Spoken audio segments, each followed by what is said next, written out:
दुनिया के नक्शे पर दो ऐसे देश जो एक दूसरे को नेस्तनाबूद करने की ताकत रखते हैं, ईरान और इसराइल। आज हम बात करेंगे उस मिसाइल पावर की जो अगर एक बार शुरू हुई तो पूरे मध्य पूर्व को मलबे में तब्दील कर सकती है।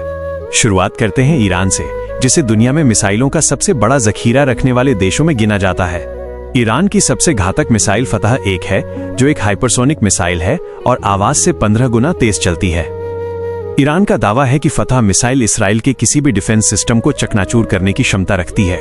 इसके अलावा ईरान के पास खैबर मिसाइल है, जिसकी रेंज 2000 किलोमीटर है और ये 1500 किलो का वॉरहेड ले जा सकती है। ईरान की सेजिल मिसाइल भी बेहद खतरनाक है, जो सॉलिड फ्यूल पर चलती है और मिनटों में लॉन्च की जा सकती है। ईरान के पास शहाब 3 जैसी पुरानी मगर भरोसेमंद मिसाइलें भी हजारों की संख्या में मौजूद हैं। इन मिसाइलों का मुख्य लक्ष्य इसराइल के तेल अवीव और हाइफा जैसे बड़े शहर और सैन्य ठिकाने हैं। अब बात करते हैं इसराइल की, जिसकी मिसाइल तकनीक ईरान से बिल्कुल अलग और सुरक्षा पर आधारित है। इसराइल के पास जेरिको 3 इंटरकॉन्टिनेंटल बैलिस्टिक मिसाइल है, जिसकी रेंज 4800 किलोमीटर से ज्यादा है। ये मिसाइल इतनी ताकतवर है कि ये ईरान के किसी भी कोने में परमाणु हथियार पहुंचाने की क्षमता रखती है।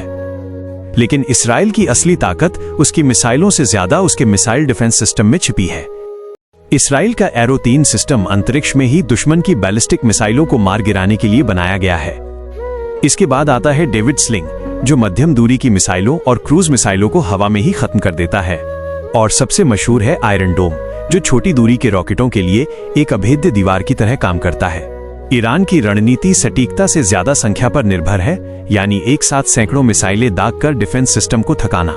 वहीं इसराइल की रणनीति सर्जिकल स्ट्राइक पर टिकी है, यानी कम मिसाइलें मगर सीधे और अचूक निशाने। ईरान ने अपनी मिसाइलों को मिसाइल सिटी यानी जमीन के नीचे बनी गहरी सुरंगों में छिपा कर रखा है।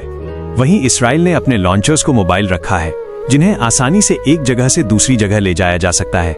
ईरान के पास क्रूज मिसाइलों की भी बड़ी रेंज है, जैसे पावे, जो बहुत कम ऊंचाई पर उड़कर रडार को चकमा देती है।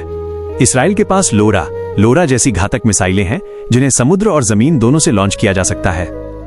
युद्ध की स्थिति में ईरान का लक्ष्य इसराइल को मिसाइलों की बारिश से दहला देना होगा।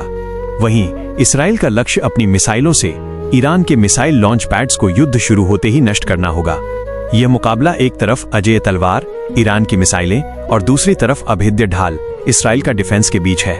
अंत में मिसाइलों की ये जंग जीत और हार से ज्यादा तबाही का मंजर पेश करेगी, जिसे दुनिया सदियों तक नहीं भूल पाएगी।